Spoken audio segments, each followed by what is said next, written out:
The Steam Deck. It is essentially a portable PC with a built-in screen, controller, speakers, and so on. Really everything a person needs to game right out of the box.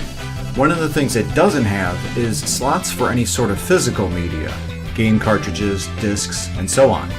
It is a purely digital system, and given the state of video gaming these days, that's not really a bad thing.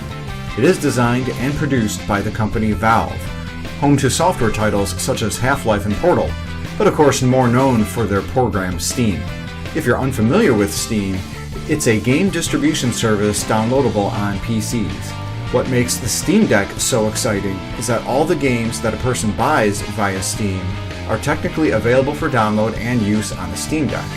Steam itself contains both new releases as well as games 20 plus years old and everything in between.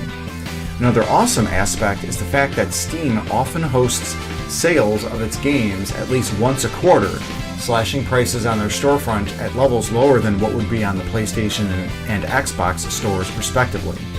One important note is to not assume that the Steam Deck can just play all the games that are on Steam. The power level of this device is akin to the last generation of gaming, such as the PS4 or Xbox One, except with PC and Linux-based versatility. It is this later point that will allow games like Elden Ring and Final Fantasy VII Remake to run well on it. But it's also this point that results in not every game available for sale on Steam to be playable on the Steam Deck. Valve has a designation system of what works well, is playable, untested, and unsupported, so users can identify games they've bought before or are interested in buying to see whether or not they are usable. I feel that Valve is not seeking to supplant Nintendo in the portable device market. Instead, I feel they're looking to bridge the gap between PC and console gaming. For example, the Steam Deck makes PC gaming more palatable for casual PC users who focus more on console games. Concordantly, it also makes mobile gaming more appealing for hardcore PC gamers, as well as making gaming more appealing for hardcore PC users. Do note that this is just my own opinion. I'm basing this on the content and reviews I've seen of various Steam Deck users, as well as my own history of being a console gamer primarily. Regarding the Nintendo Switch, I've had one since it came out in March 2017. Also, I picked up the OLED model earlier this year. I'm not planning on replacing my Switch with the Steam Deck, as the Switch is still a valid, albeit aging, core console system. The Switch excels at switching from portable to main TV console via the dock that is part and parcel of the core purchase of the system. While technically the Steam Deck can do this with standard USB-C docks, I'm waiting for an official dock released by Valve. I'm hoping it'll allow quick sync to my flat-screen TV, much like the Switch's dock does, as well as quick connectivity to my 8-bit-DO controllers via Bluetooth. The Switch also has first-party Nintendo games, and call me old-fashioned, but I refuse to emulate these on the Steam Deck, even though I've heard it can do so successfully. The Switch also runs all of its games that are sold for it without issue, whereas with the Steam Deck, as I mentioned, there are various issues and playability gaps. Finally, and at least for now in this video game console generation, I can continue to collect physical copies of Nintendo Switch games whenever they're released. I pre-ordered my Steam Deck when reservations opened up on July 16th, 2021. Just like trying to get my PS5, I had to fight bots and overwhelmed Valve servers to get my reservation in. The soonest Valve said I could get my Steam Deck was Q3 of 2022, even though others were set to get theirs as early as February 2022. I'm guessing a lot of people reserved the 512GB model like I did, so that could have pushed my delivery date out further. While 512GB is the highest hard drive space possible, Valve does offer 64 and 256GB versions respectively.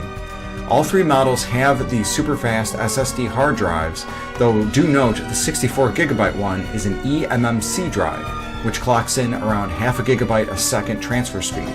The 256 and 512GB drives are NVMe, which clock in at around 4 GB per second data transfer speeds. The 512GB model offers an anti-glare screen, plus the additional storage space is of course nice. I also ordered myself a 1TB microSD card about 6 months ago, as there's a slot on the bottom of the Steam Deck that allows up to 1 TB of additional storage. From what I have read online, Data transfer speeds from the microSD slot are competitive to the speed from the NVMe hard drive, though said hard drive still holds the advantage. My plan is to put games that don't need as much processing power on the microSD card, and games that do require this power on the hard drive. Valve announced near the end of June 2022 that their production was ramping up, and I fortunately was one of the first people to get my email to put my order officially in and pay for mine on June 30th. It arrived on July 6th, thankfully only 1 day late. I saw on the Steam Deck Reddit forums that a lot of people were dealing with delivery woes from FedEx, the primary carrier delivering these.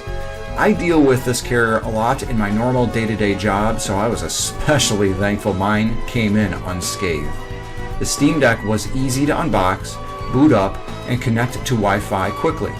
After quickly connecting to my Steam account, the update itself took about 30 to 40 minutes.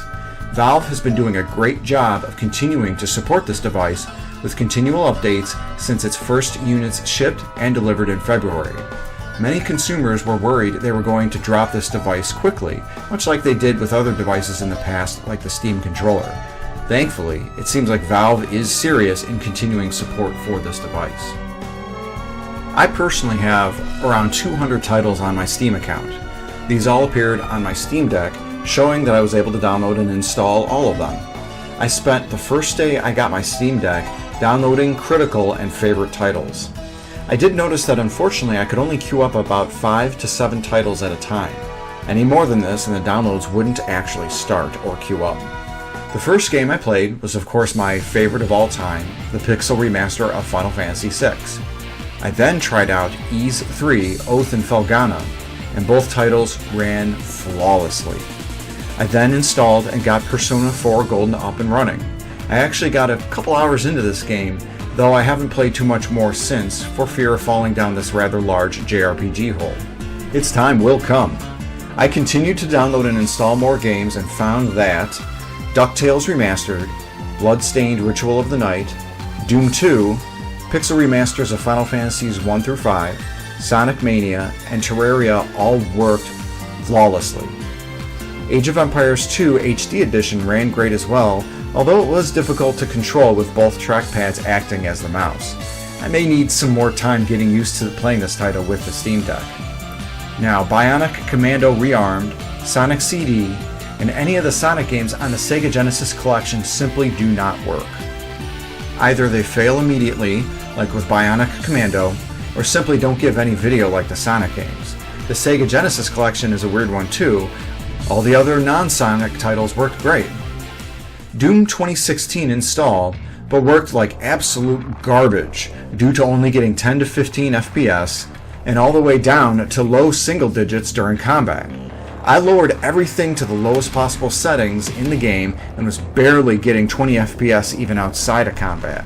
Physically on the Steam Deck itself, I hit the quick access menu via the ellipses button, selected the performance section, and gave it its own per game profile. Doing this jacked it right up to a flawless 30 FPS, even during action sequences, and it just runs so well now. Other YouTube content creators and reviewers I've seen and read have commented that the video quality on the Steam Deck is a bit of a letdown, especially for those who have been gaming with the OLED Switch. To be honest, I don't see this at all. The video quality is excellent, and I've been gaming with my Switch OLED the last 6 months or so. The quality of audio does surpass that of the Switch. I feel the audio sounds crisper and cleaner on the Steam Deck, as well as the volume being much louder than what the Switch can do. I also haven't noticed the fan getting too loud, though it should be noted that I haven't played any games with performance settings beyond trying to cap Doom 2016 at 30 FPS, nor have I played any truly processor-intensive games. I have noticed the back of the unit gets really warm, but not enough to burn my hands.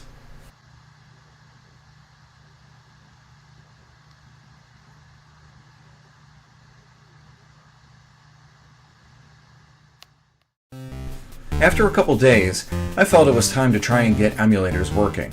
I'm going to include in the description a link to a video I used done by the great staff at Tech Cravers.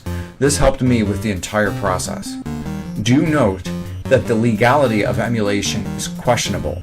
My personal view is that if a system and its games are not sold at all directly by the manufacturers, then it's fair game. I've also owned a great number of these titles in the past, and in many instances still do.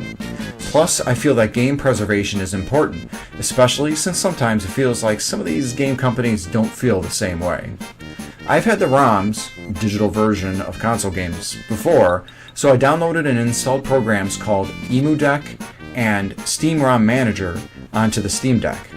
From there, I inputted the ROMs into the Steam Deck and used Steam ROM Manager to get each of these games added individually to my overall Steam library. It also puts them under collections based on their console they're on. One of the issues I have with Steam ROM Manager is that even though I've named the ROMs with what game they are based on their file name, sometimes this program will rename some of the ROMs to what it thinks it should be, then assigns art based on this name. This has resulted in many glaring issues with games in my NES and SNES collections. What the hell is the Tale of Doris and the Dragon? Steam ROM Manager allows users to find and use their own art. However, if the ROMs are already updated into Steam, they can no longer be changed. I've also had ROMs for Super Nintendo's ActRaiser 1 and NES's TMNT 1, but for some reason they haven't been added. Beyond a few of these problems, all the games run absolutely great. I have games from the NES, SNES, Sega Genesis or Mega Drive, Game Boy, Nintendo 64, Game Boy Color, and Game Boy Advance. After I got these running successfully, I added in GameCube and noticed most of these games run great as well. Metroid Prime looks stunning and plays super smooth. F-Zero GX is the same and is one of the few games in this generation that offers a widescreen option, really making it look like a modern game. I did run into slowdown issues with a couple tracks like Sand Ocean and Lightning, but otherwise it was great to play again, especially portably. Overall, I'm extremely pleased with the Steam Deck, and I'm really excited to get into playing a lot of games that are in my back catalog. I'm hoping they can get games like Halo Infinite and Fork Knife working within SteamOS itself. Anti-cheat measures stop the former, and the Epic Games Store stops the latter. It's possible to run both by installing Windows or running Xbox Cloud Gaming through a browser in the Steam Deck's desktop mode, but it'd be easier just to run it in the primary SteamOS itself. With over 200 games in my Steam library and 800 plus games on emulation, the Steam Deck opened an even larger set of doors for gaming that I wouldn't have ever thought possible.